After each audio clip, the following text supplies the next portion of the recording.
Welcome to Happy Talks with Dr. Alice and Donovan. Dr. Alice Fong is a holistic naturopathic doctor and founder of Amour de Soi Wellness, and Donovon Jenson is a software engineer and founder of HowToHappy.com. Together, they're out to cause more happiness in the world. Hi, everyone. Welcome to Happy Talks. Today, we're going to talk about what you can do when other people's anxieties and frustrations are dumped on you. Because that happens a lot, especially right now. A lot of people are experiencing a lot of stress and fear, and that can manifest in a lot of negative ways. So I'm curious, Donovan, what are your thoughts about what you can do when people are kind of dumping their fears and anxieties and frustrations on you? Yeah, so, as with a couple other topics we've touched on, it kind of depends on which situation we're talking about, right? So I think the one that I'm going to start with that makes the most sense is like people you are actually close to, because I think that's most of what causes a lot of problems. So it's really easy and really common to get sucked up into the problems of those around you, right? When, if you're living with someone and they're really stressed out and having a bad day, I'm sure you've had this experience, like you can come in and be like, oh, I'm in such a good mood. And then all of a sudden it's like, and that entire energy is sucked out of the room. And obviously it kind of works both ways. Whoever has, a certain, power of energy or like the type of energy they're bringing into the interaction can bring people up or down. But it really comes down to recognizing, I think, when this is happening, like when you're allowing someone else's mood to suck you in. And I do think it varies based on the person. Like I know for me personally, I very easily go into other people's mood. Like it's very, very much, I'm very influenced by the way other people feel. So the first piece for me to deal with that type of thing is recognizing when it's happening, right? So like if I'm in a good mood and I come in and somebody else is having a bad time and then all of a sudden I start feeling really bad, recognizing that I'm taking their energy and their mood and letting that dictate my mood is where I start. And then from there, it really depends on the context of the situation, right? So if they're having a bad time because of something that's completely out of my control and has nothing to do with me, and maybe they're always like that. I don't know. I have to fill in some of the details to get like a little bit more color on this, but maybe I distance myself from that person until they come back into the right type of mood. Or if it's, somebody that historically I've been able to like help in some way, like if advice is useful for them or that's the kind of relationship we have, then I can move into that type of thing, right? And instead of, oh, you feel down, I'm just going to let that ruin my day too. I can kind of help guide them a little bit more towards, hey, what can you do to solve this? Or what can we do to solve this type of thing? So I know that's not super specific because it really just depends on the situation. But I think, again, that very, very first piece is just noticing when someone else's mood is influencing my mood and then trying to make decisions on what to do after that. I'd be curious what your thoughts are. Yeah, no, I agree on, it's really easy to get sucked into the negative cloud that people have sometimes. And it's just like, you're happy and going along your day. And then their like dark cloud is just like raining on you. And for me, what I have to realize if they're, throwing insults or just being like grumpy at me, to be like, what helps me is like, it has nothing to do with me. I might have said like, oh, you left the toilet seat up or something simple. Or, oh, you left this dish out. Why didn't you wash it? And just something tiny. And if they get upset with me or lash out at me or whatever, it's, it's their stuff that they're dealing with. Maybe something major happened that day and they're just really on edge. And I have to be present in that, like, it doesn't mean I'm a terrible person or that I a nag or anything. It's just, they're reacting and it has nothing to do with me. That's the big thing that I like to kind of focus on, which is hard when they're like really having at it. And I think as far as what I would do, the next steps past giving up that it doesn't have anything to do with me, they're just reacting, is to just stay present to my body and am I breathing? am I getting like worked up myself? I can recognize when I'm feeling triggered myself, and that might make me want to like spew out some poison and some mean comments back. But just being like, okay, breathe, and this has nothing to do with me. What another thing that can help is, you know, what outcome do I want for the situation? Yeah, we can like get into each other and just escalate it, or do I want to kind of resolve it? And maybe me being calm versus being snippy back might make a difference in helping that person calm down, or maybe not, but it doesn't really matter. It's really like, can I stay calm when they're acting frustrated or saying, yeah, yes.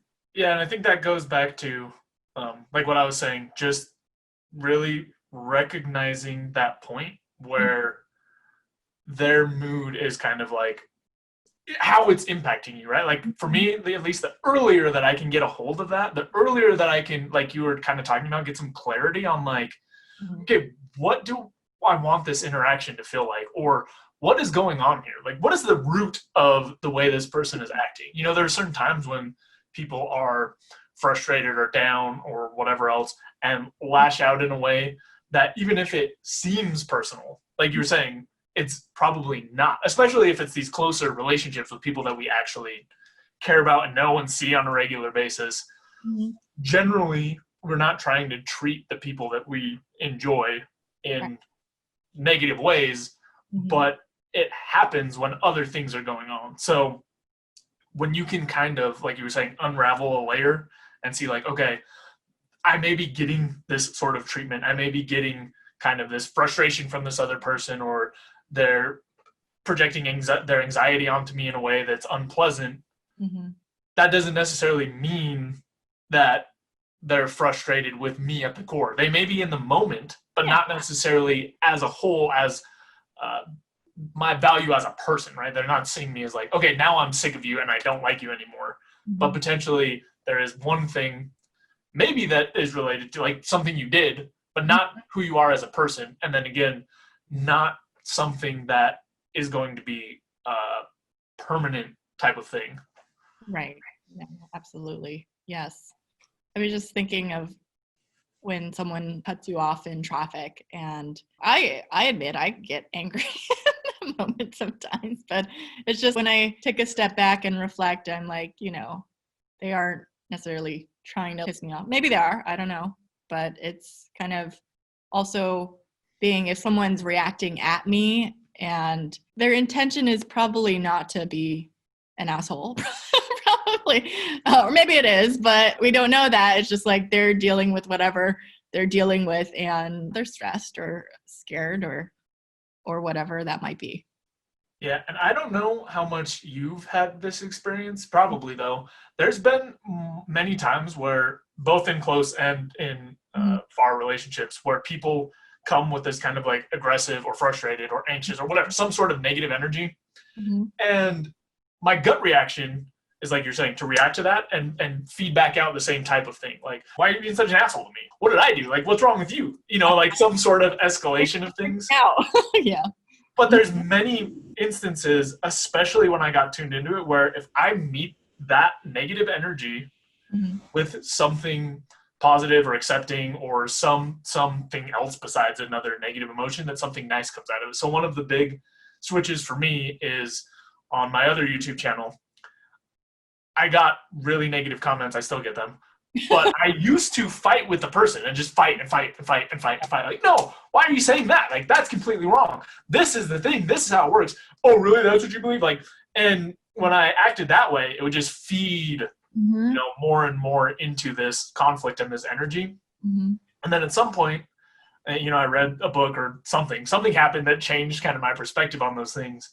And instead of meeting that negative energy with more negative energy, I've started just asking questions, you know, like, hey, this thing sucks and blah, blah, blah. I'm like, okay, what do you think could change for it to be better? Or like something like that, that's like a lot more open and softer.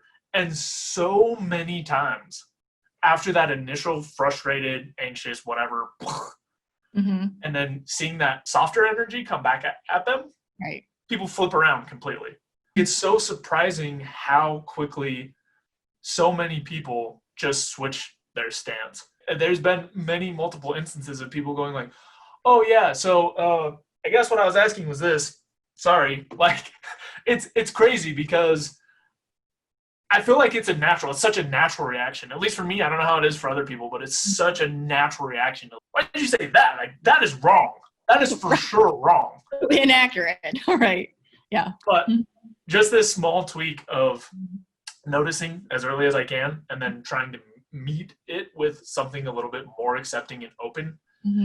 Not even necessarily positive in terms of like, oh, you said that thing, but I'm going to take it as this nice thing. But just asking questions, like giving the person more space and saying like, listen, I'm listening to the idea you're trying to communicate. The way you're doing it may not be awesome, but I'm gonna open up, and instead of take your tone, I'm gonna take your message and what you're trying to get across with the tone in mind as well, and see where this conversation can go from there. And for me, having that tool has opened up a lot more for me in terms of being able to work through some of these situations.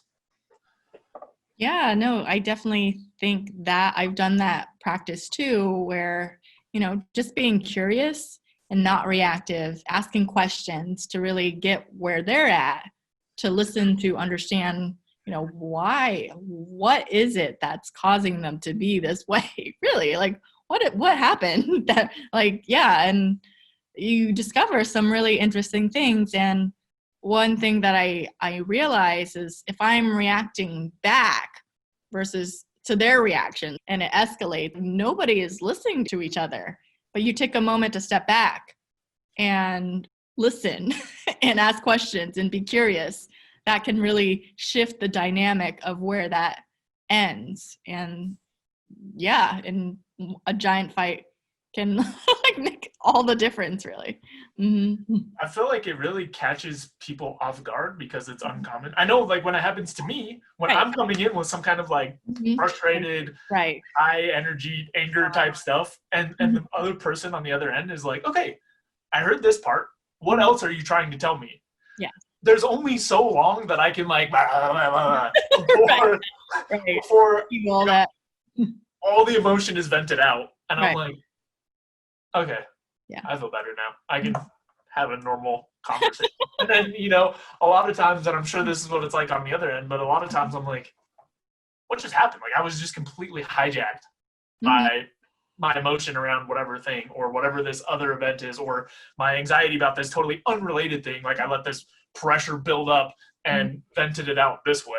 Right. And that's, again, not something that I feel like is super common, but when it does happen, it's just like, I really need to slow down. This is really nice. Every once in a while, it'll be like, I don't know why you're asking me these questions, blah, blah, blah, blah. But still, that softer energy, always the turnaround faster in terms of coming down, like venting off all those emotions and just coming back to like a place of calm. Oh, yeah. And I do try to practice. I'm not always successful at it, but I try to practice it. And when I'm reacting, and, sometimes I can be a bitch occasionally when I'm like in a mood. I'm human too. But when I think about them responding and they're defensive of whatever I said and being like, oh, you didn't take out the trash. And then they're like, well, you didn't ask me to. So how am I supposed to read how that could escalate? And going back and kind of coming back into my body, into my mind, and what do I want to accomplish?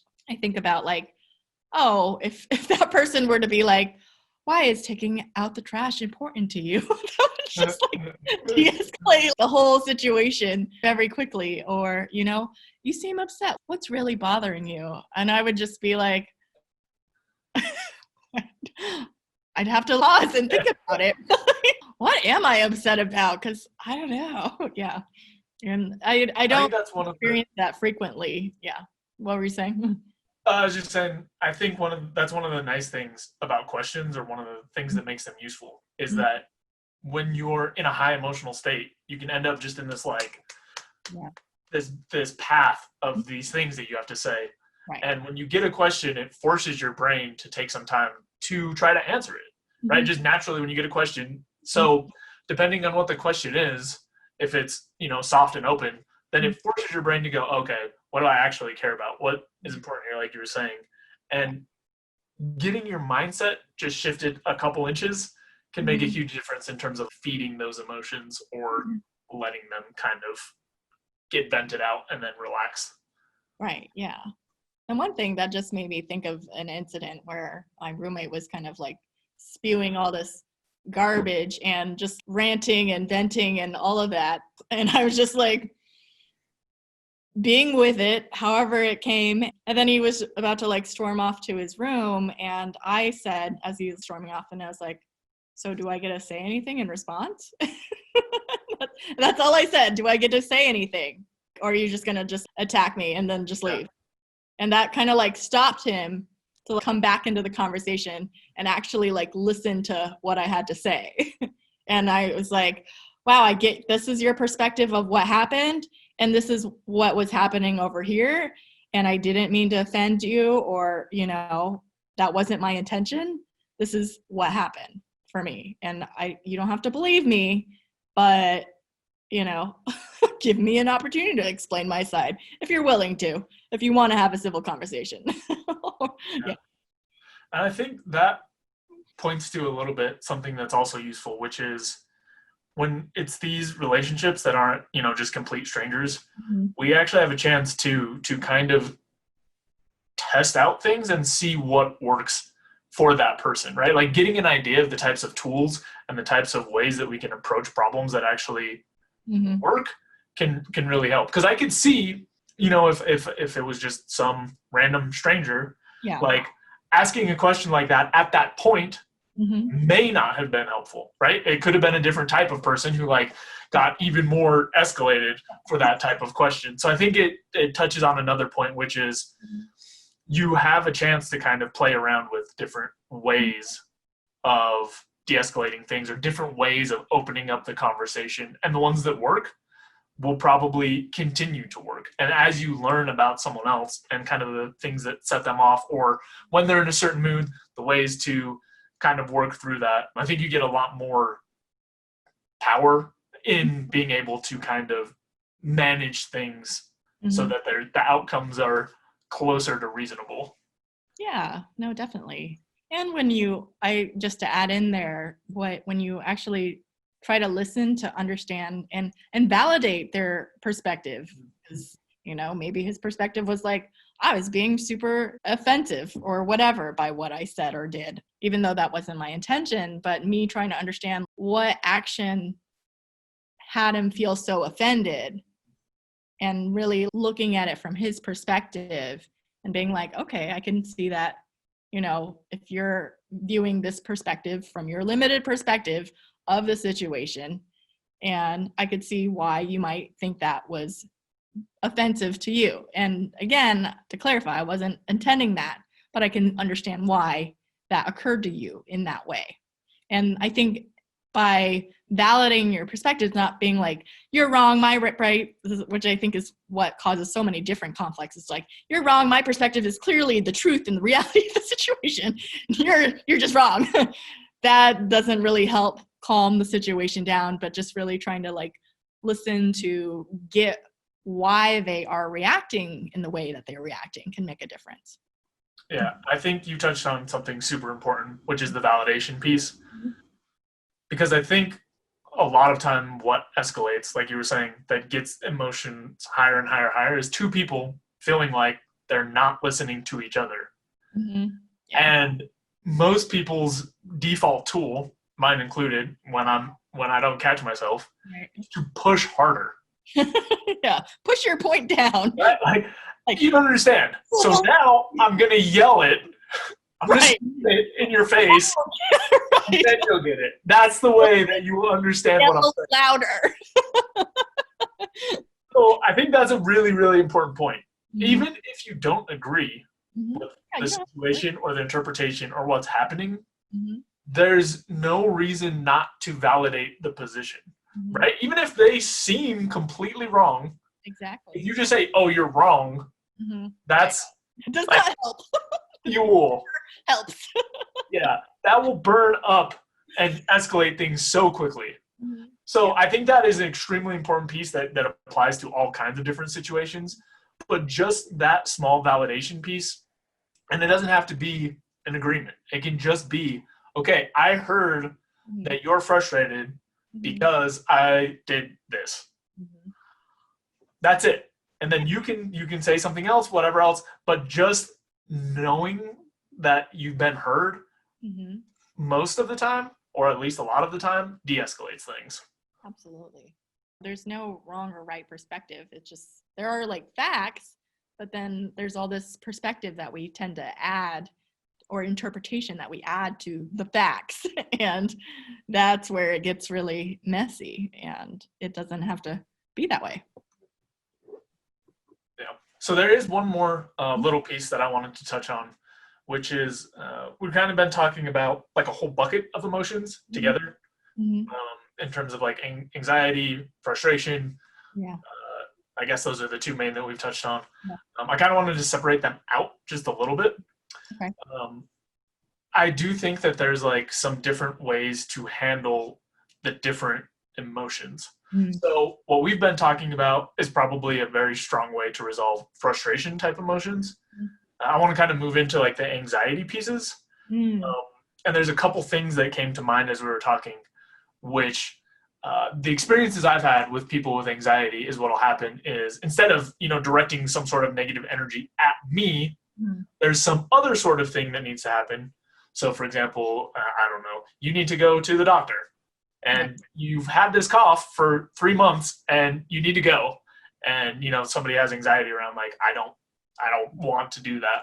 I think for that specific emotion and that kind of bleeding over onto me, the thing that I found most useful is kind of a couple different exercises that ground the person closer. So for example, one technique is kind of working out the actual worst case scenario, right? Because a lot of times the actual worst case scenario is really manageable. Right. So, for that doctor example, like the actual worst case scenario, I guess would be something along the lines of, you go there, you find out you have some horrible disease, and that's what's been causing your cough. Right. But given that that's the worst case scenario, like that's information you need to be able to make choices and either fix whatever's going on or manage it or do something about it. Well, the alternative is all of a sudden something just shows up and you're like extremely sick. Right. So that's one tool that I've found to be helpful when other people's anxiety is kind of getting really high. There's a lot of other ones that doesn't work for everyone, because sometimes people figure out the worst case scenario and then just hyper focus on that, which again, it goes back to kind of knowing who you're around and what types of things work for them. But that's one that I've seen some success with. I could see the benefit of that, although I'm just kind of thinking as far as like, because I see a lot of people with anxiety and health conditions. And sometimes they go to like more extremes beyond a cough. Like, what if this is cancer? What if I'm dying? What if like all of that can really be? And it's like, how do you interact with that when it's not, I mean, it's maybe a tiny itty bitty, tiny itsy bitsy chance. But when they go to like those extremes, it's like, what do you do about that? Well, I think that's another scenario that it's actually useful to talk about, which is another thing that I've seen work is actually kind of talking through probabilities or thinking through probabilities. Like, what is the chance of this actually happening? Because for sometimes the worst case scenario, you do that exercise and you end up with like, if I go out to this thing, to this event, the worst case is I don't like it and I go home.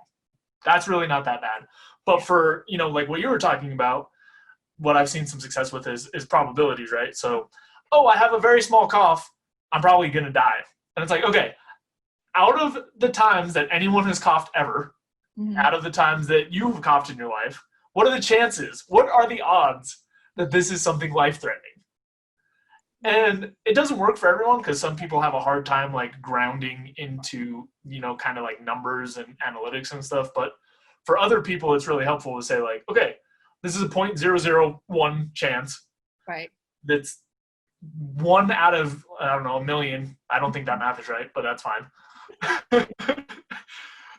So like that's something that I've seen some success with for those scenarios where it's, overly worrying about something that is extremely unlikely to happen is actually thinking about and trying to get as concrete as possible. Like, what does 1 in a million mean? How many people have you met in your life? Okay, so one of those people, not that you even know, but that you've seen.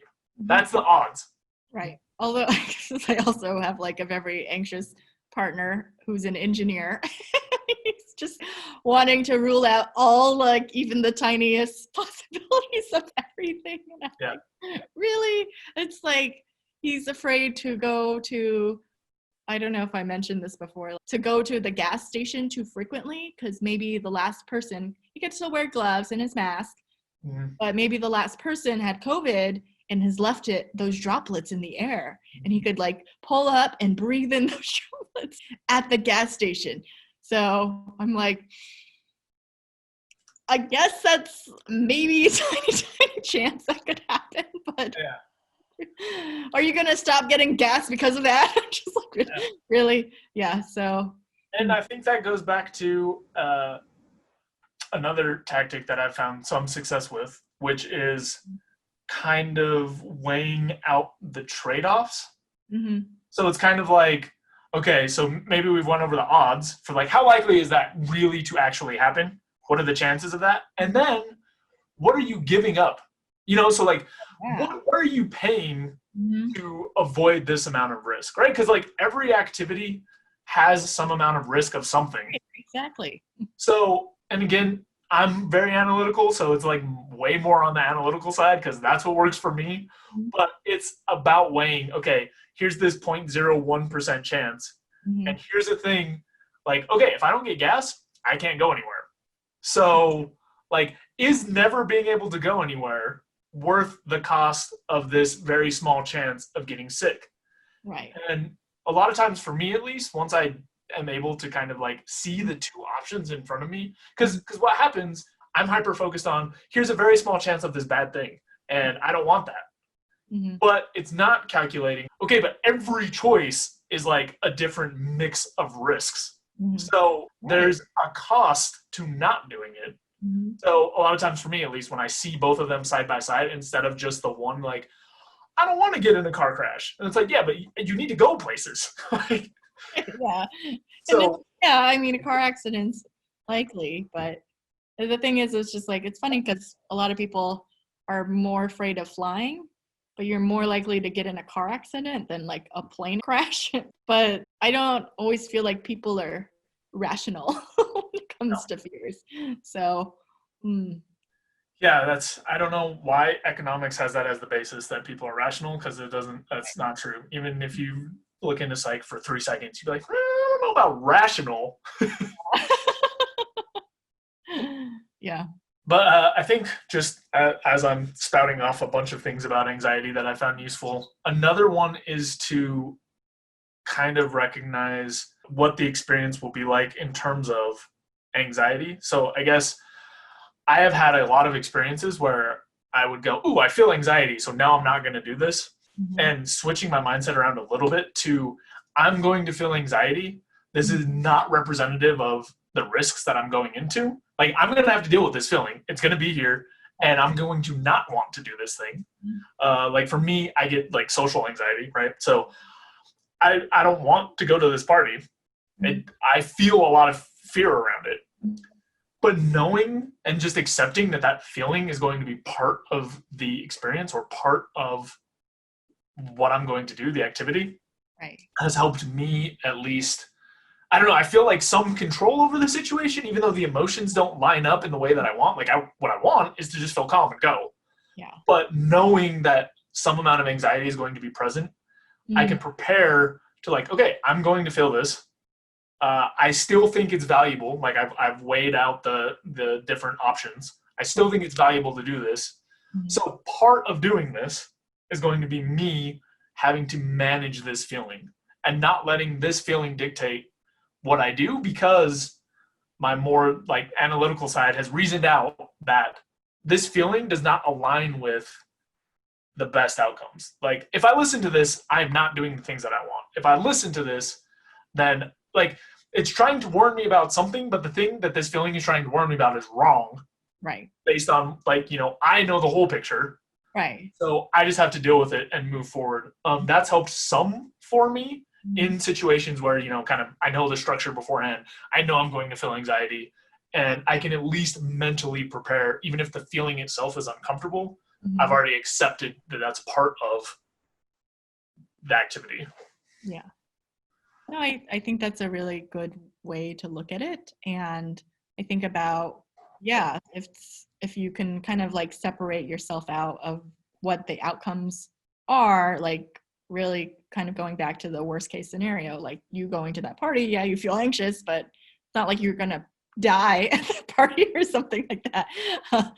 So I think that kind of helps, like, to grow really, you have to grow in anything in life, you have to be willing to be uncomfortable, and or you can choose to stay in your little bubble safety zone, but then you're really limiting yourself of what could be possible for yourself. And then if you go to a party, maybe it's really awkward that first time, but then you go to another party the next week and you're feeling like, okay, that last party wasn't that terrible, but I think I can handle it. And you keep going to more parties, and then you're like, oh yeah, I'm a party person now all of a sudden. So it's just like you have to work through the discomfort. Like every time I start up at a new gym, I'm kind of like intimidated and, oh, what are they going to think? I'm lifting baby weights, and are there really buff people out here? Can I really keep up with these people?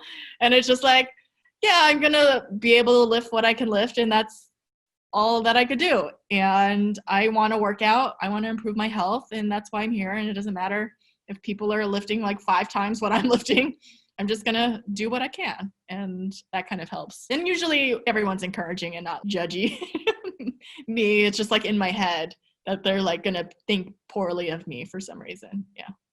Yeah. And I think that's also super common, is projecting out an experience that does not map onto the reality at all. Like when I go to this party, what's going to happen is I'm going to walk in, everyone's going to look at me, and they're all going to start saying mean things to me. I'm going to feel terrible. They're going to follow me when I leave and still be mean to me. Like obviously not that crazy, but like, those are the types of projections that people have of like, this is going to be so extremely unpleasant. And generally the most realistic case, which is actually another thing that's useful, is besides the very worst case scenario, what's the most realistic case? What is most likely to happen can also help to resolve some anxiety. But those are the things that, like, when you get your mindset switched into the right place, it makes it so much easier to deal with. And then pulling this all back to how this helps manage other people's anxieties and whatnot.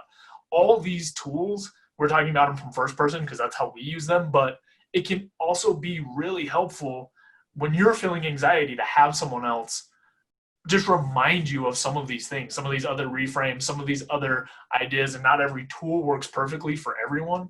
Yeah. But a lot of times just going like, okay, so you're freaking out about flying.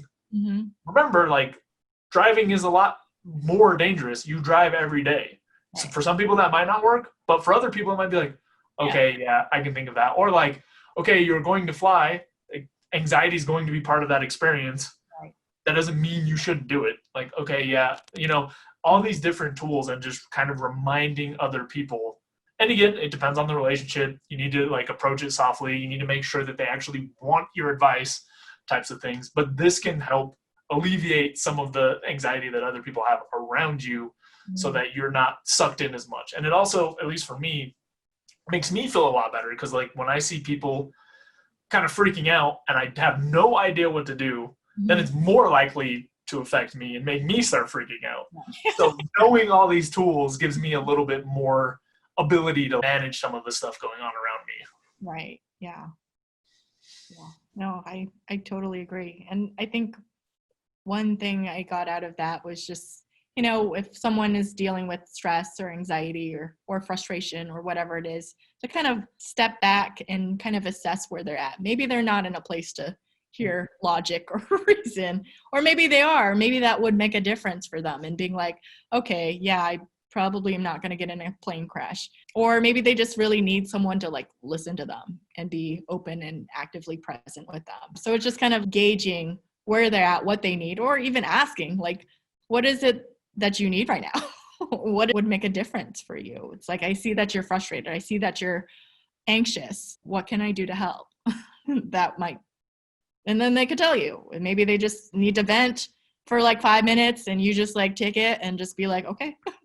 Or maybe they just need to like chill out for a few minutes and be on their own. So kind of like, yeah, assessing, being flexible with what's going on with them and what they're needing in that moment.